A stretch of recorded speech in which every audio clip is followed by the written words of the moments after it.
Hello, everyone, and welcome on. It's Betting Weekly Game Bet Match. It's a tennis betting podcast and also YouTube show with myself, Nigel Seeley, and our man over Indian Wells for the big tournament this week, the 1,000 event, the ATP Tour 1,000 event.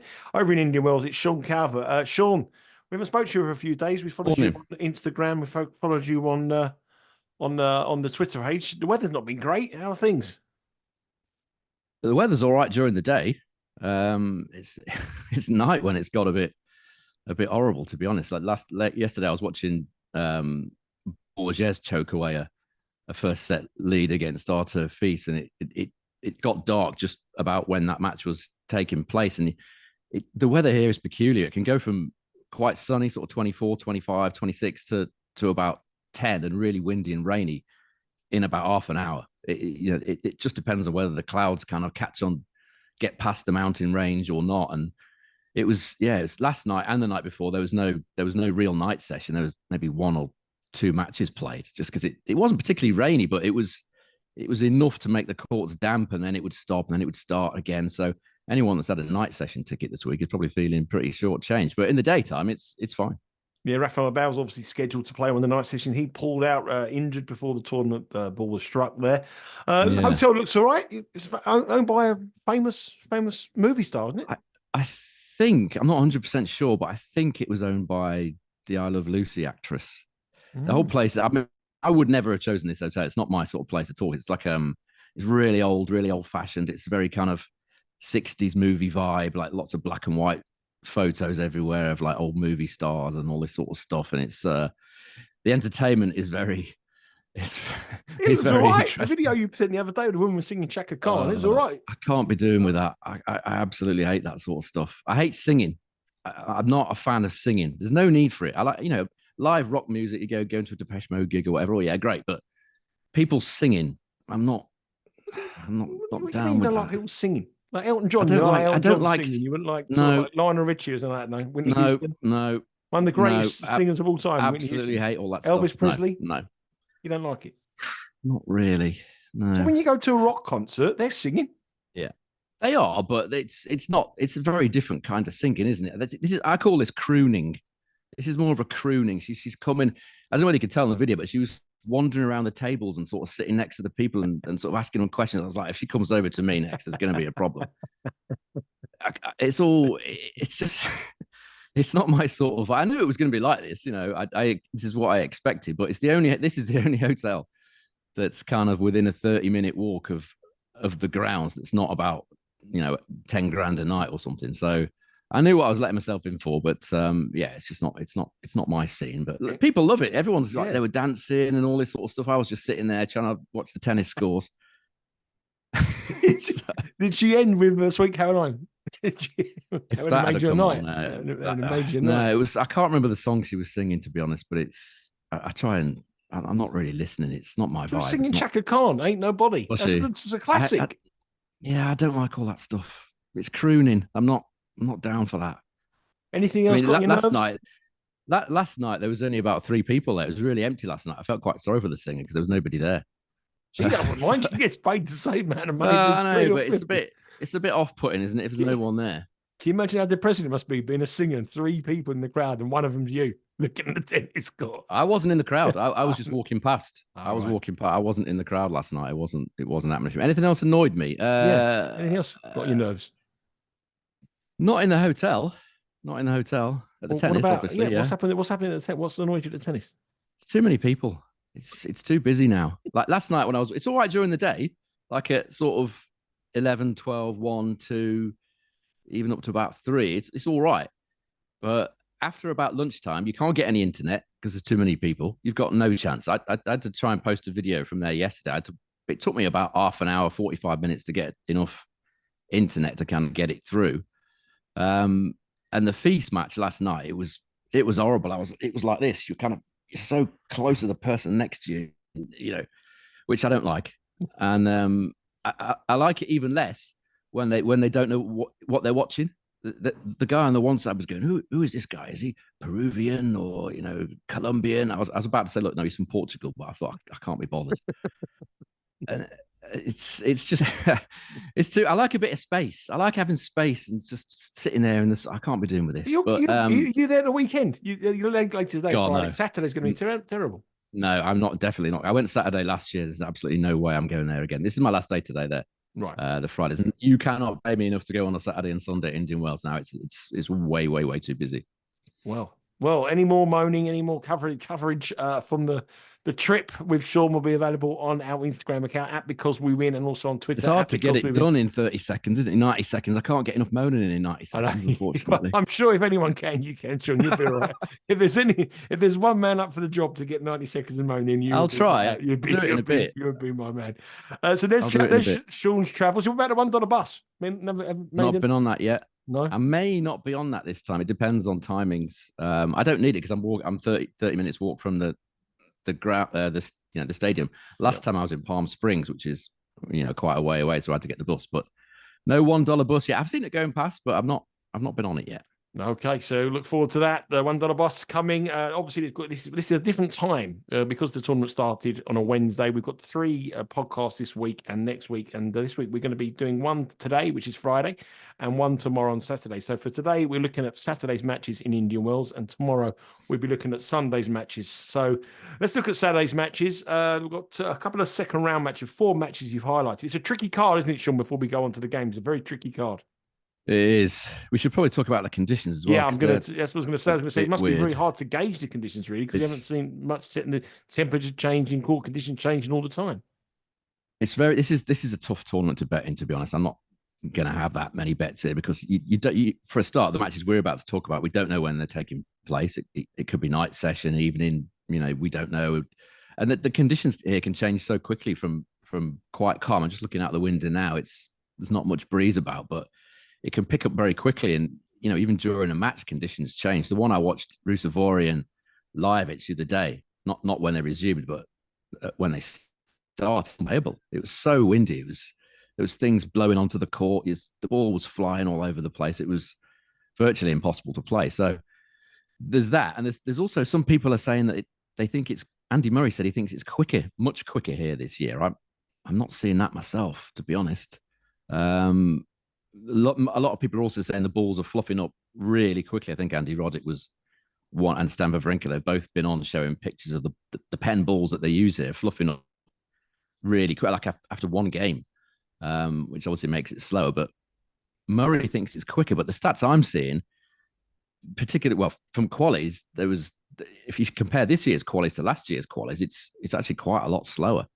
So I'm not too sure what's going on with Andy Murray. They seem to think it's quick. He's played on it, so he should know, but I'm not seeing it myself. Yeah, he did play probably at the best time, though, didn't he? The weather was right, sunshine, quick. It was probably quick for the conditions there, but this is a tournament we haven't really got much to gauge because the weather's changing so time. But more consistency, probably tomorrow, we'll probably know a little bit more when we look at the full day's play today. The weather looks fair today and look fair for the remaining of the tournament. Probably know a little bit more about the conditions probably tomorrow. But let's have a look at these matches. And as Sean says, they're very, very difficult to have a particular strong opinion because we do not know the order of play yet. The times will be around about 2 p.m. Eastern time, the start time, and they obviously go through to the evening as well. So we don't know the order of play yet. Head to the Bet Rivers website and you'll see all the order of play later on this evening and tomorrow. So when we're talking about these matches, bear that in mind, and it can change in conditions as the day progresses. So the first match we're going to talk about is Roman Safiullin, number 42 seed, 42 player in the world, up against Sebastian Korda. I think he's number 28 seed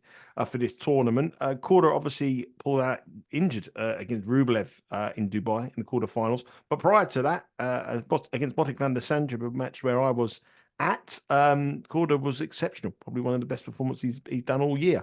But here's an injury concern. Safiullin comes into this game with a win over Dan Evans, but Dan Evans had a complete meltdown. But prior to that, he was on injured as well. Yeah, he was on a bad losing run, wasn't he? He lost to Rune, Grixbor, Rune again, Evans again, and Tsitsipas on the running. So he lost 5 consecutive matches before that win against Evans in 3 sets. The betting for the match is what we're talking about here. Safiullin is plus 132. Sebastian Korda is minus 165. The spread is 2.5. Safiullin receiving 2.5 minus 127. And the total is 22.5 in this match. 28 different markets available with Bet Rivers. They have met once before on the clay in Italy at Rome Masters. And Safiullin won fairly easy, 6-2, 7-6. Korda, the enigma that is Sebastian Korda. We have no idea what sort Korda's going to turn up. He can be absolutely look like a future world number one, or can play a load of old dross. And that is the problem we have in this match. When you one of the problems, well, when you gave the matches, I was really surprised you gave this one, because I would have no idea how to call this match. But I'm intrigued to see where you're heading towards. Yeah, I've picked 4 matches here that I think are the most likely for potential underdog winners, or the underdogs to perhaps go pretty well, maybe get close. I should just point out, by the way, there's a pretty strong trend in round 2 of Indian Wells, perhaps worth bearing in mind for bettors. Under 2.5 sets in round 2. 71% of the matches in the last 10 editions of Indian Wells round 2 have been under 2.5 sets. So there's an awful lot of straight sets wins in this particular round. Very strong trend that's been going on for many, many years. Not sure why. There just is. That seems odd, doesn't it? It's an odd thing. There's just an odd round. It's always been the case. I don't know why. It's whether the favourites are just winning easily, or I don't know. It's just an extremely strong trend that's been going on for many, many years. So maybe if you're thinking of backing a favourite and you add a bit of juice to your price of Bet Rivers, go for the 2-0. It's certainly served you well over the last decade. This one, Safiullin, this is just a matchup thing for me. I just wonder if Safiullin's style of play might be really effective against someone like Korda. Safiullin hits with plenty of power. I watched him yesterday against Dan Evans. Evans was injured. He had shoulder problem. Then he spent the last set and a half clutching his lower back, and then he was leaning over in between points, a bit like Monfils does a lot of the times. So he clearly wasn't fit, Evans. He still made a reasonable fist of it, but by the end, he'd completely gone. He was hardly moving. But Safiullin, I think the way that he plays, I think it can unsettle Korda. Korda can be, he likes a bit more time on the ball to sort of stroke it around. He doesn't like being pressed and rushed. And if you look at his record against Rublev, he's lost all 9 sets that he's played, has Sebastian Korda against Rublev. I think he likes a bit more time on the ball. And if Safiullin plays his best stuff, similar sort of style to Rublev, the power that he's got off both wings, I think you can rush him. Korda also comes into this match, as you said, under an injury cloud. I think it was abdominal issue this time for Korda against Rublev. We'll have to see how fit he is. Is he fit? Well, we don't know. He's also only played 4 matches at Indian Wells and lost 3 of them, as Sebastian Korda. I would like it to be quicker than this, ideally, for Safiullin, but as you said, he beat Korda on the clay in their only career meeting in Rome as a slight underdog. So it's just a matchup thing. I just kind of have a slight inkling that Safiullin might be a tough matchup for Korda. So my lean here would be Safiullin.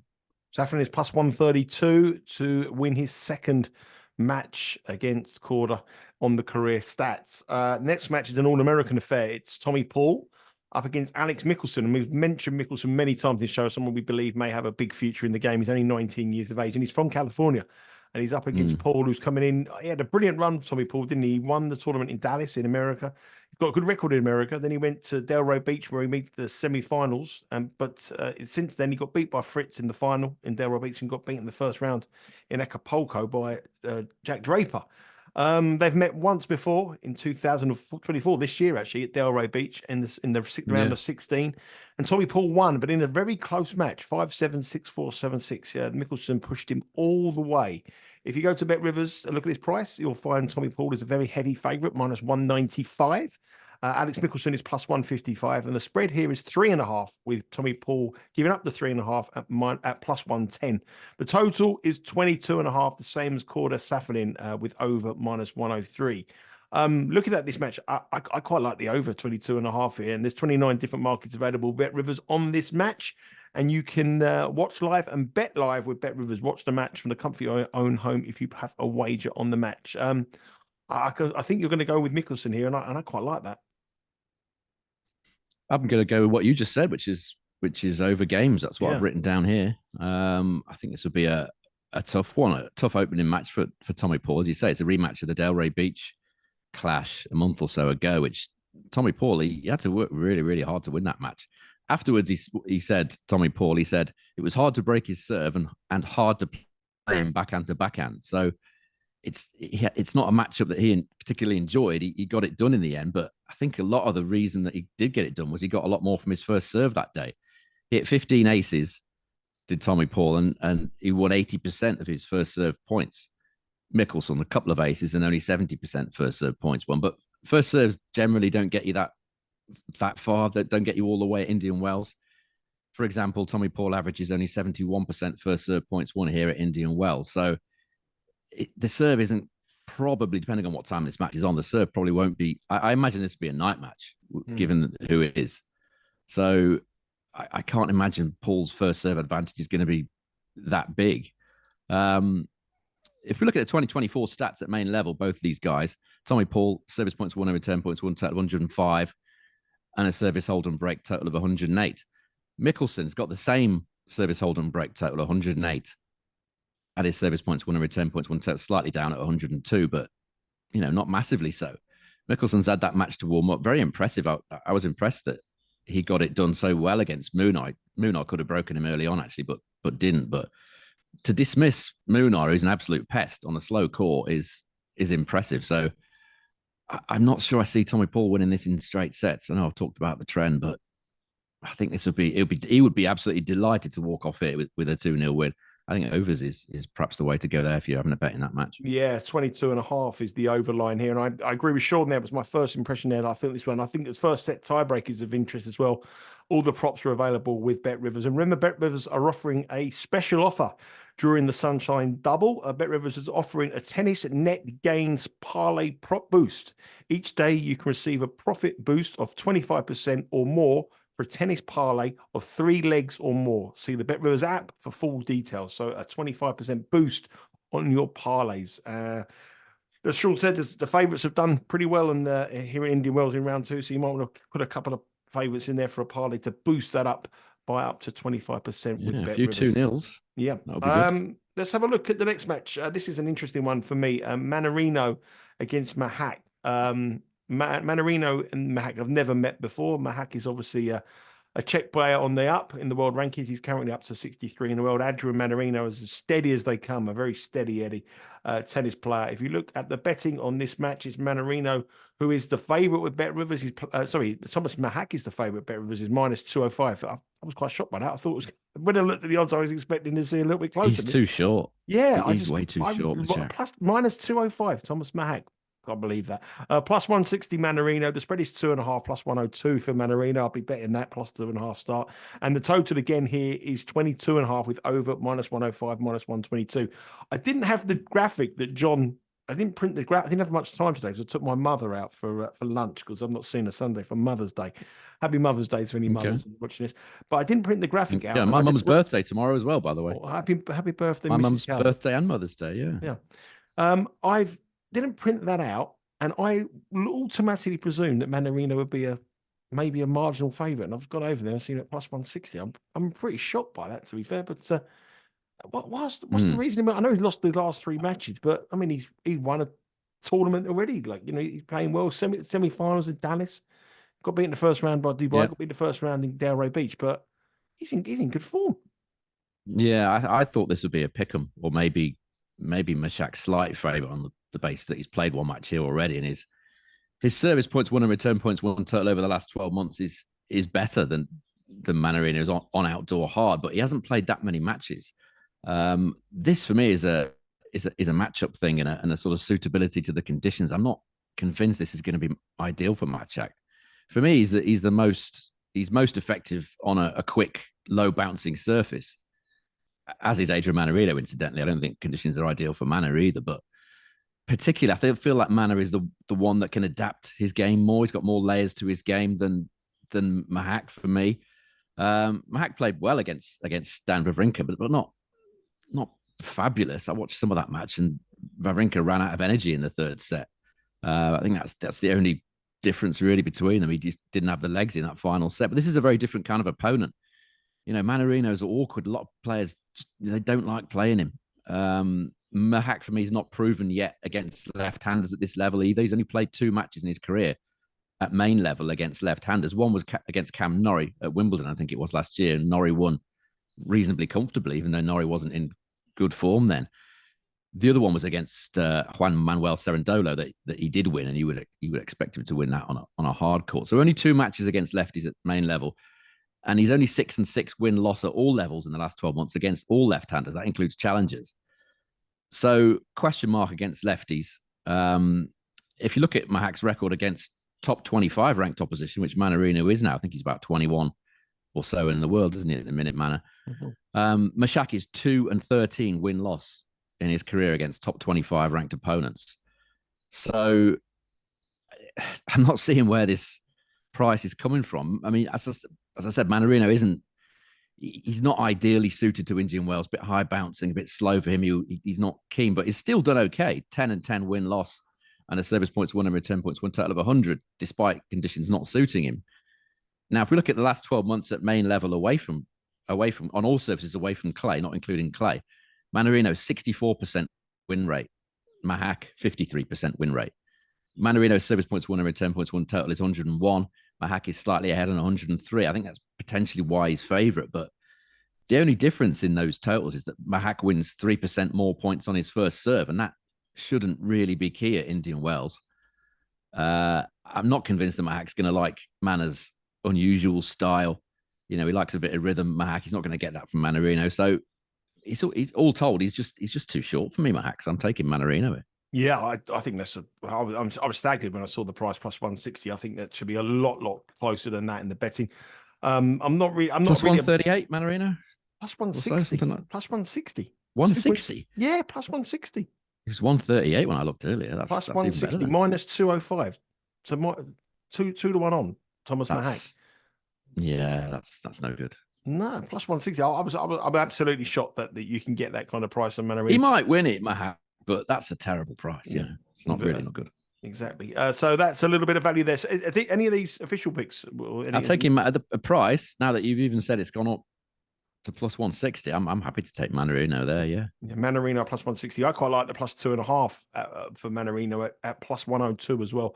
Remember, there's 29 different markets available on Bet Rivers on this match, and there's some great ways to get with Mannarino. I also think that this Machac price there's certain players that people talk up a little bit, and there's a lot of talk around these Czech players at the moment, like the Leheka, Machac, and Mensik. A lot of talk about them. They haven't really done much yet that convinces me that they're all the hype behind these Czech players at the moment. And I think they're like a trendy kind of pick. Machac is one of the players you want to follow in, Mensik to follow, and you're getting really artificially low odds on them because there is this sort of built up sort of everybody wants to be on them, but because they think they're going to win a price. But I think that's crazy. Yeah, he won 53%, just over half of his main level matches in the last 12 months away from clay. I didn't include clay for obvious reasons, but if he's only winning 53% at this level, he's 1-2. Imagine if you backed him at 1-2 every time. Yeah. Well, you'd be doing the money. Pocket. He might win this match, but that's just a bad price. I think there could possibly be something into the Mannarino. Obviously, there may be something in it that the line is moving up that because it just looks so glaringly wrong for me when I looked at it. Well, I've got a rough idea in my head. I think, that's price is going to be that. When I looked at that, I thought, I'm doubting maybe there's an injury. That's maybe what I'm thinking. Yeah. Well, we don't know, do we? But I'm at those odds. I'm happy to take a chance. Yeah. Okay. The final match we're going to speak about is the Brit Cam Norrie, a former winner here. His biggest ever win was here a couple of years back now. He's up against Lorenzo Sonego, the sort of journeyman Italian who's always there about, you can always give anyone a good game, Sonego. He's up against Cam Norrie. Cam Norrie is minus 148. Lorenzo Sonego is plus 120. The spread here is 1.5, minus 109 for Cam Norrie, minus 117 for Sonego. And the total was a little bit higher than the other two matches. And this one is 23.5 with over plus 102 and under minus 130. They've met once before in Monte Carlo in 2019. And it was the Italian Sonego who won, again, fairly comfortably, 6-2 in the set one. And then he won the second set 7-5.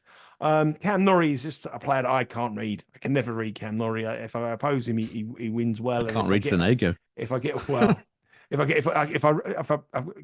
Cam Norrie is one of he probably cost me as much money as Korda over the years. I just can't get him right. And Sonego, again, capable of beating anybody when he has a day, but doesn't have many days. Yeah, it depends. I mean, I find Sonego very hard to call, but I can't have Cam Norrie at this price. He's actually drifted, I think, since I wrote this as Cam Norrie. He was about 1.6-ish when I looked at this. I'm not sure what he is now. I think he's more like 1.7 or something like that. He's minus 150, which is 1.66. Okay, yeah, it's you're taking a chance. If you're back in Norrie, odds on you are taking a chance here. Um, I know he's got a good record. He's won 78% of his matches at Indian Wells, but his title did come when it was played in much, much cooler conditions in 2021 when it was played in October. Because of COVID, they moved it back. I think there was only 70, I think it averaged 74% holds of serve that year. So it was really slow, which suits Norrie. I mean, the conditions do suit him in general, but yeah, is he fit? Last time we saw him, he was in all sorts of physical bother, wasn't he? In Rio, hasn't played since. I mean, we can probably assume that he's all right now, but there's no guarantee. Sonego hadn't even won a set in his three matches at Indian Wells until yesterday, I think it was, when he beat Kekmanovic. So he hadn't found this place an enjoyable one, but he played really well against Kekmanovic. I think he won 95. Yeah, he won 95% of his first serve points against Kekmanovic yesterday. If he serves like that against Norrie, it'll certainly make this interesting. The thing that's brought me to Sonego here is that he's got a much better record at main level against left-handers than he does against right-handers, which always, and I knew this before, but it always surprises me because I never have him down as a player that's got particularly great backhand, but his win rate is 60% at main level against left-handers and only 48% against right-handers. So he's far better against lefties such as Norrie. So, and if we look at his service points won and return points won total, it's 102 against left-handers and 100 against all opponents combined. So he's clearly better against lefties than he is against righties. He's got that match under his belt already in these conditions, won 95%, as I said, in his first ball. So I think this could be a struggle for Norrie. I can sort of see why it's a 23.5 line. The layers are expecting this one probably to go to a 3 sets, I should think. For me, the bet here, if you're having a go on this one, I'd probably take Sonego to win the first set now that he's obviously got the conditions. And Norrie is obviously going to be rusty. He's not played in a hard court for some time, not played at all since Rio. So probably take Sonego to win the opening set or just to win the match. Sonego to win the match is currently plus 120. I'm just trying to find you the price for him to win. He was plus 106 to win the first set when I looked earlier. Yep, still plus 106. Sonego to win set 1. If you want to take him to win set 2, it's plus 107. Never understand that. I think I'm not sure what that's all about. Why would you be the same price? But anyway, set 1 plus 106, set 2 plus 107. Someone's there thinking, oh, he's a 0.1% chance. Light value to win the second set. Win the second set. But yeah. I don't think I've ever bet second set in my life, but unless it's a player who's fatigued and I think they're really going to fade in the second set, and then I might do something. But very rare I would bet on that. Bit weird.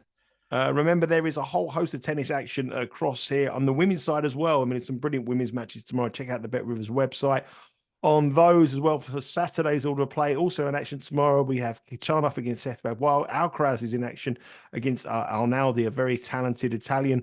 Ugo Humbert, who won in Dubai, he's in action. Holger Rune up against Raonic, the big serving Canadian. And also we have Novak Djokovic making his comeback with his reappearance since he won the Australian Open. He's up against Vukic. Very unbettable should favourite. Win that pretty easy. Yeah, it's a very, very heavy favourite. I watched Vukic yesterday. Yeah. Oh dear. Yeah, his backhand is horrible. It's never been pleasant in watching his backhand. He just steers it. Djokovic against him and backhand to backhand. That should be a wipeout, really. Yeah, he's a very heavy favourite, and heads across to the Bet Rivers to see all the latest odds on that. Remember to follow Sean's adventures across in California on our Instagram page and our Twitter @becausewewin. Download the podcast, Betting Weekly Game Bet Match, and give us a subscribe on our YouTube channel, Betting Weekly Studios. Huge amount of people subscribing. Brilliant numbers for the first show of the week with myself and Sean looking at the Indian Wells outright market. So thank you very much for watching. If you have any comments, any questions, please give us a note on there. And Sean, did you meet that guy? Did you meet the guy I messaged you? I did, yeah. Yeah, I did. It was it took a while for us to kind of get together on about 400 messages because he came in at the north gate, I was at the south gate, and it was just when it started raining, so it was pretty unpleasant conditions. But yeah, it's nice to meet him. Yeah, it was good. Lovely. So if you are around, I'm in Miami in a couple of weeks. If you aren't around in Miami, send me a message on Twitter, and if you want to rain, I'll meet up and we'll have a beer and watch some tennis together. That's what it's all about. Hopefully, we can win together. One official pick, Sean. Is it just the one? Or we're going to go for 2? Yeah, just take it out. I think it's a very tricky card, the ones that we have got prices for. But I think Mannarino is a bit of value at that price, yeah. Mannarino at plus 160 to beat Machac, the very over bet Czech player. All these Czech players getting over bet at the moment. Sean, have a day. Don't get up singing. Don't get up dancing with your friends, and and have a good time. You don't really like people. You don't really like singers. I like some people. Yeah, being around them. Nobody likes kind of sitting like that trying to watch a tennis match. No, I can't be doing with that now. Oh dear. Well, anyway, I hope things get better for you. Hope you see some lovely tennis and you get around the pool. When are you heading back? We'll talk about what I'm doing tomorrow in tomorrow's show. Oh, okay. But yeah, wait for that. It should be interesting. Okay, we'll speak about it tomorrow. So tomorrow we'll be back again looking at Sunday's matches in Indian Wells. Remember, there's some brilliant content, not only on the tennis as well, also on the soccer. There's a huge weekend of Premier League soccer. The biggest match of the season over here with Liverpool against Manchester City is on Sunday. And there's a bet on that and a full preview on Betting Weekly Premier League on our Instagram, on our YouTube account. Have a good day, Sean. Enjoy the sun. Watch some tennis. Cash some tickets. That's what it's all about. Thanks very much for watching. We'll see you all again tomorrow.